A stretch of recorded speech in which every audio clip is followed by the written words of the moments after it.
something extraordinary is happening 2 miles beneath the ocean surface right now. In the deepest, darkest places on Earth, a conversation is taking place. Not with words or sounds, but with light. Pure, cold, living light. We spend billions searching the cosmos for signs of intelligent life, yet we've barely scratched the surface of understanding the sophisticated communication systems that evolved right here in our own oceans. Deep-sea creatures have been speaking in light for over 540 million years, developing a language so complex, so fundamentally different from anything we use on land, that scientists are only now beginning to decode its basic grammar. The deep ocean covers 90% of all habitable space on Earth. Down there, where no sunlight has penetrated for millions of years, roughly 76% of all animals have independently evolved the ability to produce their own light. Think about that for a moment. 3/4 of life in the largest habitat on our planet communicates primarily through bioluminescence. This makes it arguably the most common form of communication on Earth, yet it remains one of the most mysterious. When we look at how these creatures exchange information through flashes, patterns, wavelengths, and intensity, we're essentially observing an alien form of intelligence. The systems they use to coordinate behavior, find mates, hunt prey, and defend themselves are so sophisticated that they challenge our very definitions of language and communication. Understanding how deep-sea bioluminescence works might actually prepare us for recognizing intelligence in forms we never anticipated. This is the story of living light, ancient conversations in total darkness, and what the most alien creatures on Earth can teach us about communication beyond our wildest expectations. To understand how deep-sea creatures communicate with light, we first need to understand how they create it. Bioluminescence isn't magic. It's chemistry, but chemistry so elegant and efficient that it makes our best technology look primitive. The basic recipe requires 2 key ingredients: a molecule called luciferin and an enzyme called luciferase. When luciferin reacts with oxygen in the presence of luciferase, it produces light with almost no heat.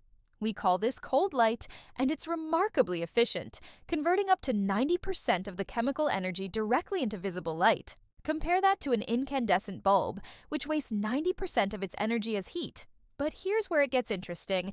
Nature has invented this system not once, but at least 40 different times across completely unrelated groups of organisms. Bacteria invented it. Jellyfish invented it. Shrimp invented it. Fish invented it. Each group independently discovered how to make light, and each developed its own unique chemical pathway to do so. The most common light-producing molecule in the ocean is coelenterazine, an imidazopyrazine compound found in copepods, jellyfish, shrimp, and hundreds of fish species. When coelenterazine reacts with oxygen, it forms a high-energy intermediate called a dioxetanone. This unstable molecule rapidly breaks down, releasing carbon dioxide and an excited coelenteramide molecule. As this molecule returns to its ground state, it releases a photon of blue-green light. Why blue-green specifically? Because water is a filter. Red light, with its longer wavelength, gets absorbed within the first few meters of seawater. Orange and yellow don't travel much farther, but blue-green light, with wavelengths around 470 to 490 nanometers, can travel through seawater with minimal absorption.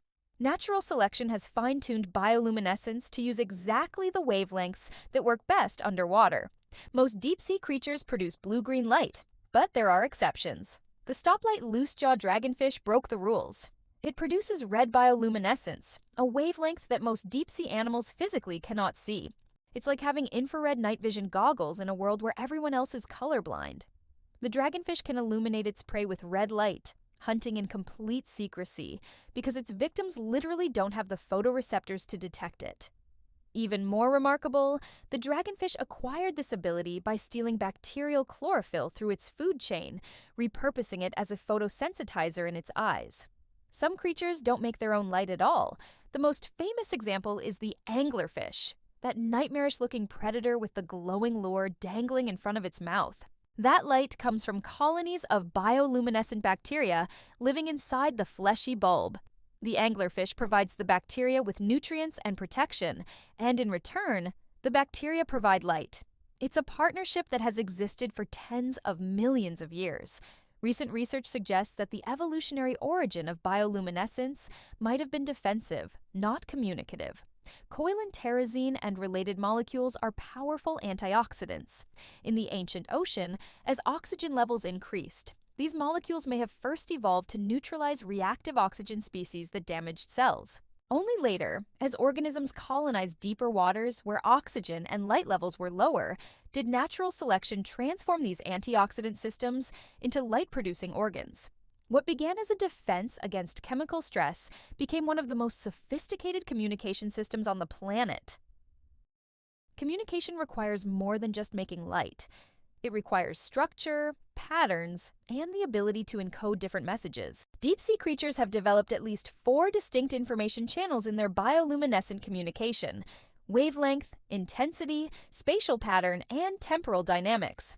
Let's start with spatial patterns.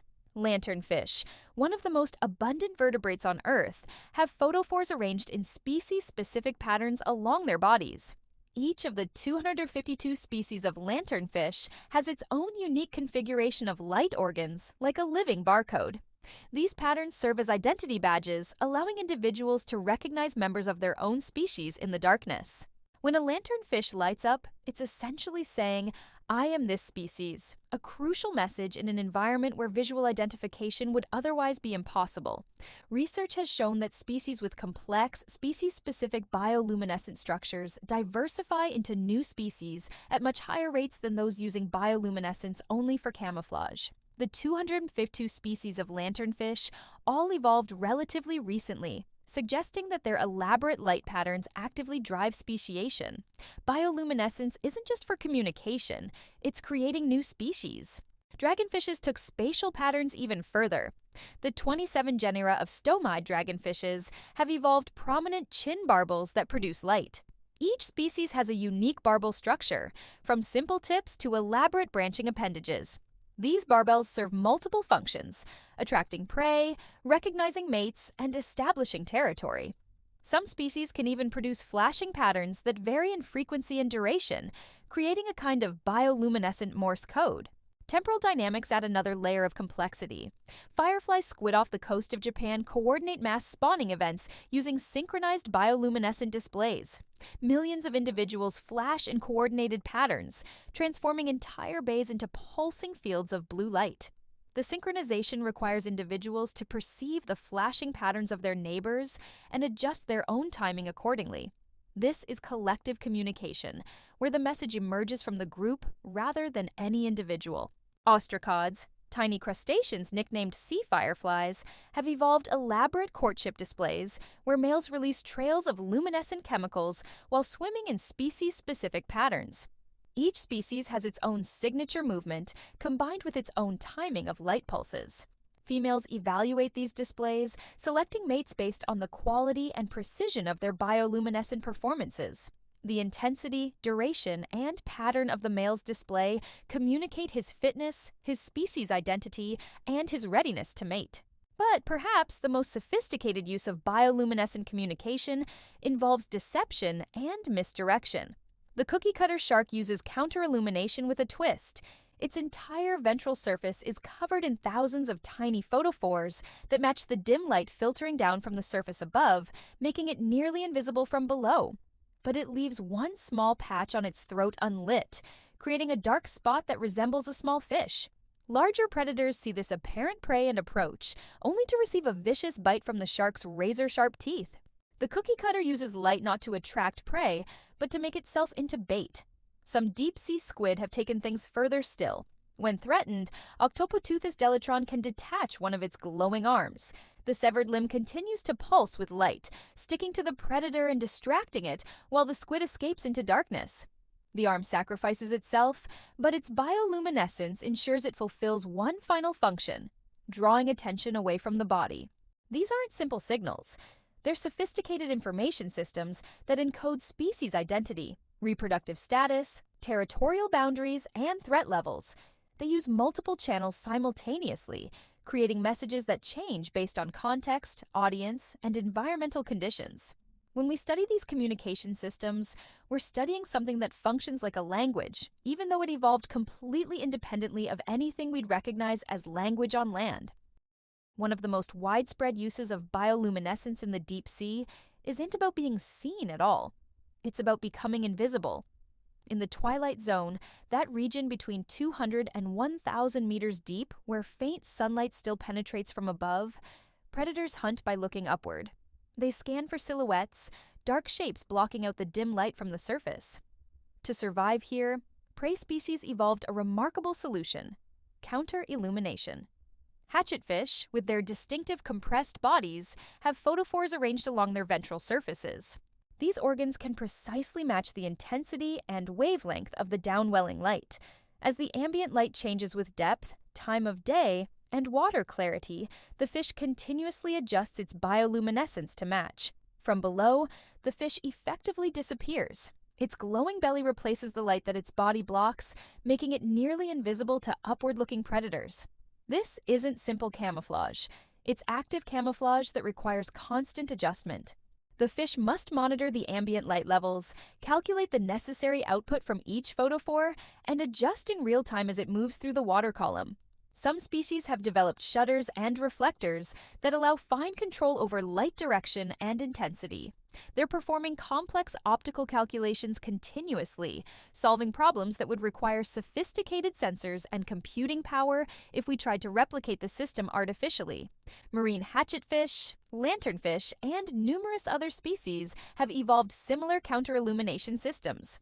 Research suggests that between 30 and 41% of benthic organisms and up to 76% of pelagic organisms can produce bioluminescence, with counter-illumination being one of the most common functions. But counter-illumination presents an interesting communicative challenge. If you're trying to remain invisible, how do you signal to others of your own species? Some lanternfish solved this problem by separating their photophores into two systems: ventral photophores for counter-illumination and lateral or caudal photophores for communication.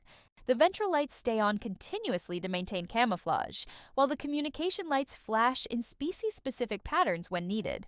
This dual system reveals something profound about bioluminescent communication. These organisms aren't simply reacting to stimuli.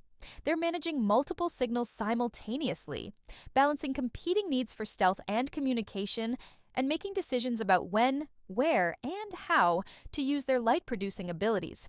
That requires neural processing, decision-making, and what we might even call strategy. If counter-illumination is the art of defense, bioluminescent hunting is the art of offense. Predators in the deep sea have weaponized light in ways that border on science fiction. The anglerfish is the most iconic example. Female deep-sea anglerfish carry a modified dorsal fin spine that extends forward like a fishing rod. At its tip sits an esca, a bulbous organ filled with bioluminescent bacteria. The anglerfish dangles this lure in front of its enormous mouth, pulsing the light to attract curious prey. Smaller fish and crustaceans, drawn to what appears to be a tasty morsel of bioluminescent plankton, swim closer. Then, the anglerfish's jaws snap shut in less than 6 milliseconds, one of the fastest strikes in the ocean. Different anglerfish species have evolved different lure designs. Some have simple glowing tips. Others have elaborate structures with multiple glowing appendages. Some can even create pulsing patterns or change the intensity of their light. Each design attracts different prey species or works better in different environments. Recent research has revealed that some species also use biofluorescence, absorbing the blue light from their bacterial colonies and re-emitting it at different wavelengths, creating complex light displays that make their lures even more enticing. But the most sophisticated predatory use of bioluminescence belongs to the dragonfish. As mentioned earlier, dragonfishes produce far red light that most other deep-sea creatures cannot detect. They hunt with a private wavelength, illuminating their prey without alerting them.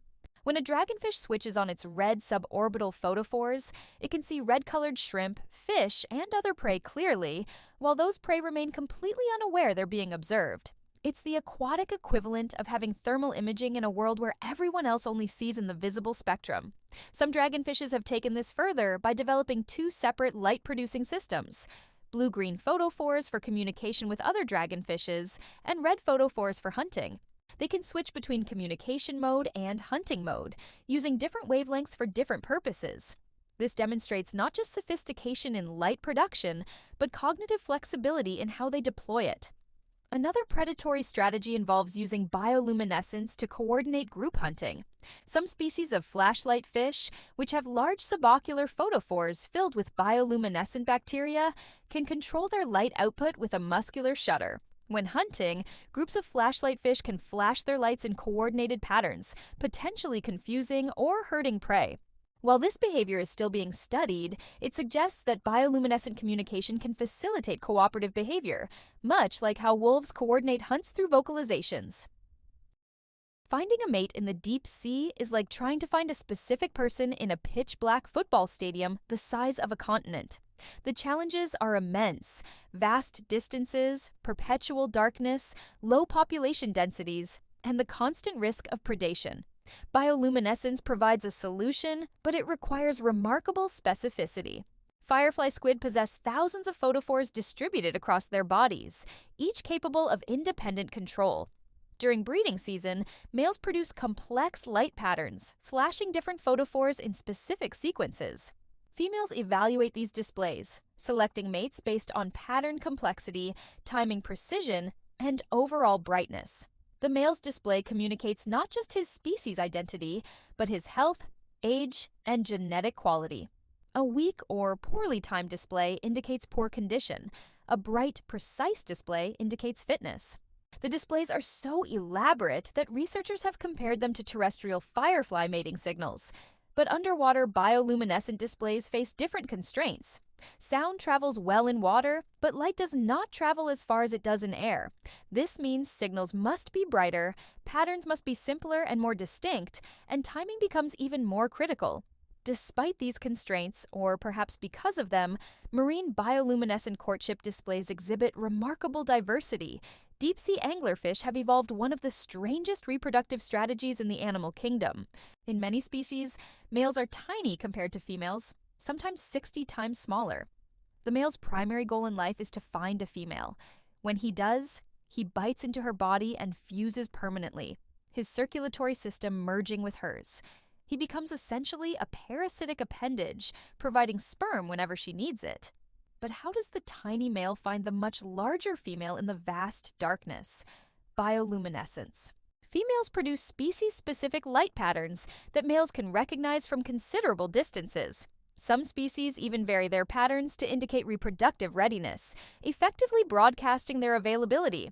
Psyllid fireworms use a different strategy. These benthic worms spend most of their lives on the seafloor, but during full moons, they undergo a remarkable transformation. Reproductive segments break off from their bodies and swim to the surface, where they perform synchronized light displays. Females swim in circles while glowing, and males respond with their own bioluminescent flashes as they rush toward them. The entire event is coordinated by lunar cycles and tidal patterns, demonstrating that these organisms integrate environmental cues with their bioluminescent communication systems. Caribbean ostracods, those tiny crustaceans mentioned earlier, have perhaps the most elaborate courtship displays. Males release puffs of bioluminescent chemicals while swimming in species-specific three-dimensional trajectories. Each species has its own signature combination of light pulses and swimming patterns. Some trace ascending spirals, others create linear strings of light, still others produce staccato flashes while moving in zigzag patterns. Females observe these displays from below and approach the males whose performances meet their criteria. What makes these mating systems so remarkable is their specificity. With over 70 ostracod species using bioluminescent courtship displays in the Caribbean alone, each species must maintain a unique signal to avoid hybridization. This creates intense selection pressure for signal divergence, driving the evolution of ever more elaborate and distinct displays. Over millions of years, bioluminescent communication has become not just a way to find mates, but a mechanism that generates new species. How did bioluminescence evolve in the first place?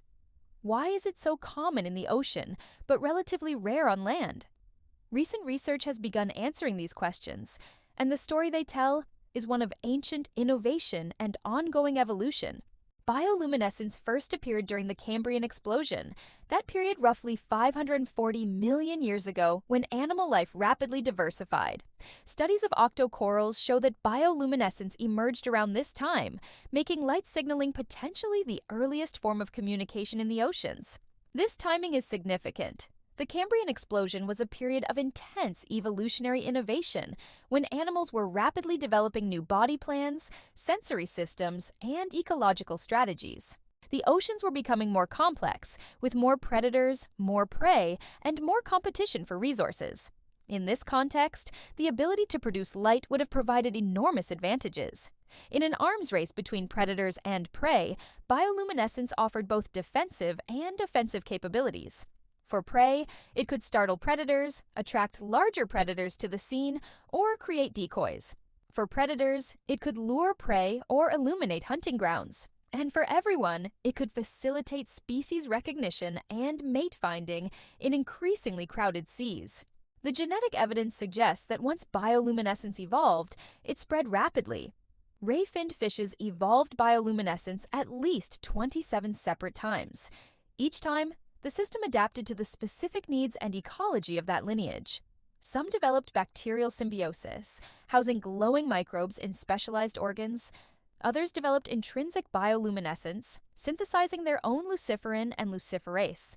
Each solution worked, and each opened new ecological opportunities. The diversity of bioluminescent systems tells us something important about evolution. There are many ways to solve the same problem. Fireflies use D-luciferin with ATP and magnesium. Marine organisms use coelenterazine without ATP. Bacteria use completely different molecules in entirely different reactions. Yet all produce light, and all use that light for communication. This convergent evolution demonstrates that bioluminescent communication is such an effective strategy that natural selection has repeatedly favored its development. What's particularly fascinating is that most bioluminescent organisms don't synthesize their own luciferin. They acquire it through their diet. Jellyfish get coelenterazine from the copepods they eat. Those copepods likely got it from even smaller organisms. Some animals can't produce light at all without consuming bioluminescent prey. This creates complex ecological networks where the ability to communicate with light depends on maintaining specific trophic relationships. It's a reminder that bioluminescence isn't just a property of individual organisms, it's a property of entire ecosystems. Recent phylogenetic studies have revealed that species with elaborate, species-specific bioluminescent structures tend to diversify much faster than species using bioluminescence primarily for camouflage. Lanternfishes, with their distinct photophore patterns, have radiated into 252 species. Dragonfishes, with their specialized barbels, have diversified into 27 genera with hundreds of species. In contrast, their close relatives without species-specific light patterns show much less diversity. This pattern suggests that bioluminescent communication doesn't just facilitate interactions between existing species, it actively generates new species by promoting reproductive isolation. When scientists design systems to communicate with hypothetical extraterrestrial intelligence, they usually think in terms of radio waves or mathematical sequences. We assume that any sufficiently advanced civilization would develop technology similar to ours. But deep-sea bioluminescence challenges that assumption. Here on Earth, in our own oceans, life has developed communication systems that are profoundly alien to us, yet demonstrably effective. Consider what makes bioluminescent communication different from human language. We use sound waves that travel through air, modulated by our vocal cords and interpreted by our ears and brains. The system relies on time-based sequential information and operates in the auditory domain. Bioluminescent communication operates in the visual domain, but doesn't require external light sources. It's photonic rather than acoustic, spatial rather than purely temporal, and often broadcast rather than directed. The information density of bioluminescent signals can be extremely high. A single display might simultaneously encode wavelength, intensity, temporal pattern, spatial arrangement, and flashing frequency. Each variable can carry different information. A firefly squid flashing hundreds of independently controlled photophores across its body can theoretically transmit more information per second than a human speaking can convey through speech alone. We haven't decoded most of these signals yet, because we're only beginning to understand what variables matter and how they combine to create meaning. There's also the question of consciousness and intentionality. When a dragonfish switches between blue-green communication light and red hunting light, is it making a conscious decision? When lanternfish coordinate their vertical migrations using bioluminescent signals, are they engaging in social communication similar to human conversation? We don't know. We can't currently measure consciousness in these organisms, but their behavior suggests sophisticated information processing, decision-making, and social coordination. If we encountered bioluminescent communication systems without the context of knowing they evolved on Earth, would we recognize them as communication at all? Would we be able to distinguish between signals meant to convey information and light produced for other purposes? These questions are directly relevant to our search for extraterrestrial intelligence. If we miss the sophistication of communication systems in our own oceans, what might we miss when looking at signals from space? The deep sea has taught us that communication doesn't require sound, language, or even a complex nervous system. Some bioluminescent bacteria communicate through light, coordinating their behavior through quorum sensing, where they measure the density of their population by detecting bioluminescence from their neighbors. When enough bacteria are present, they all begin glowing simultaneously, creating much brighter light than any individual could produce. This is collective computation and decision-making through light signals, achieved by organisms without brains. Perhaps most importantly, bioluminescent communication demonstrates that we live on a planet where most communication happens in ways we barely understand, using modalities we don't naturally perceive, conveying information we haven't learned to decode. We are, in effect, living alongside alien intelligences communicating in alien languages, and only now are we beginning to listen. Despite decades of research, we've only scratched the surface of understanding bioluminescent communication. The deep sea remains one of the least explored environments on Earth. We've mapped more of the surface of Mars than we have of our own ocean floor. Only about 26% of the seafloor has been mapped to high resolution, and most deep-sea environments have never been visited by humans or even by our robots. Recent technological advances are changing this. Remotely operated vehicles can now reach depths exceeding 6,000 meters, equipped with high-definition cameras and sophisticated sampling equipment. Autonomous underwater vehicles can survey vast areas, documenting bioluminescent displays in situ without disturbing the organisms. Advances in genetic sequencing allow researchers to identify species and understand the molecular mechanisms of bioluminescence from tiny tissue samples. We're discovering new species at an astonishing rate. Recent expeditions have found over 100 previously unknown species in single month-long voyages. Many of these organisms are bioluminescent, and many use light in ways we've never seen before. Each discovery reveals new variations in the basic bioluminescent toolkit, new evolutionary solutions to the challenges of communication in darkness. One of the most exciting developments involves understanding how bioluminescent signals integrate with other sensory systems. Many bioluminescent organisms also have chemosensory abilities, mechanoreception, and electroreception. They combine multiple sources of information to make decisions about when and how to use their bioluminescence. Understanding these multisensory integration systems could reveal much more sophisticated communication than we currently appreciate. There's also growing interest in the practical applications of bioluminescence research.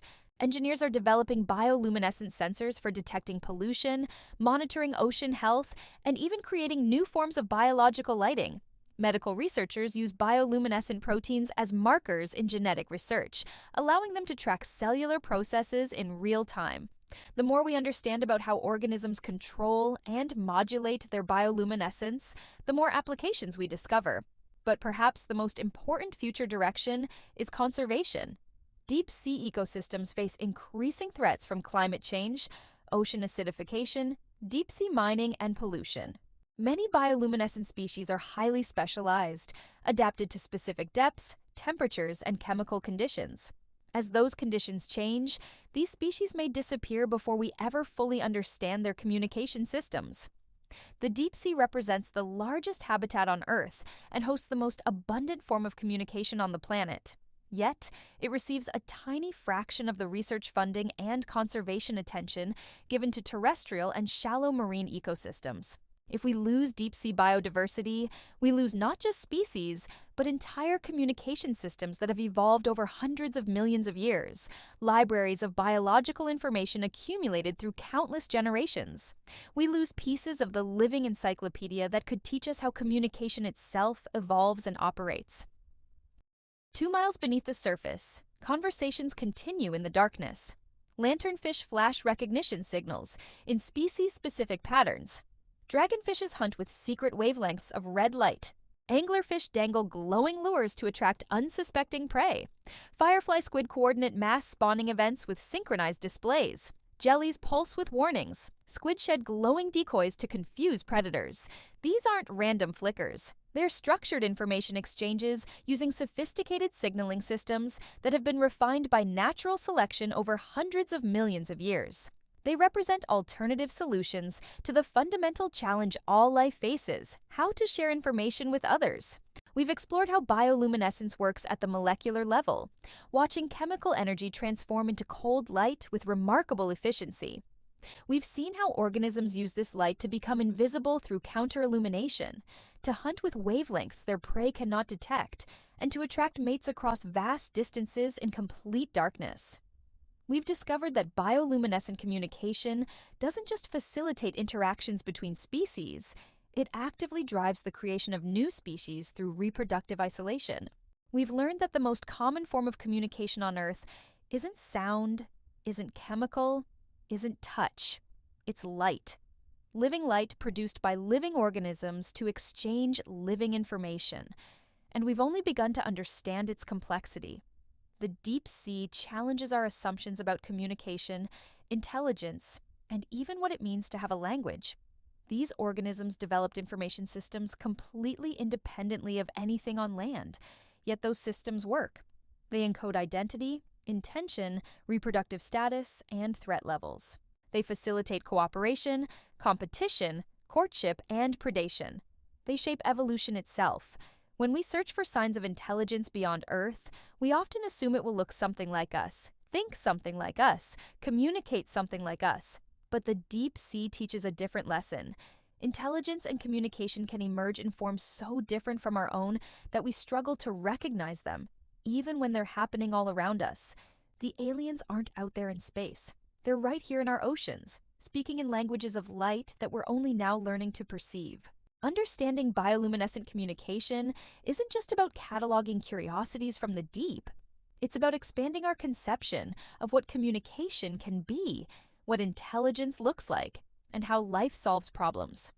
The next time we detect unusual signals from a distant star or an exoplanet ocean, maybe we'll be better prepared to recognize them as communication because we finally learned to decode the conversations happening in our own planetary abyss. The deep sea has been talking for 500 million years. We've only recently started listening. And what we're hearing sounds remarkably like the future. Thank you for watching.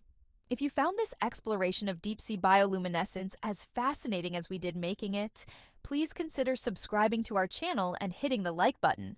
Your support helps us continue creating these deep explorations into the natural world. And if you want to learn more about the incredible creatures that inhabit our oceans, check out our playlist on marine biology. Until next time, keep looking deeper.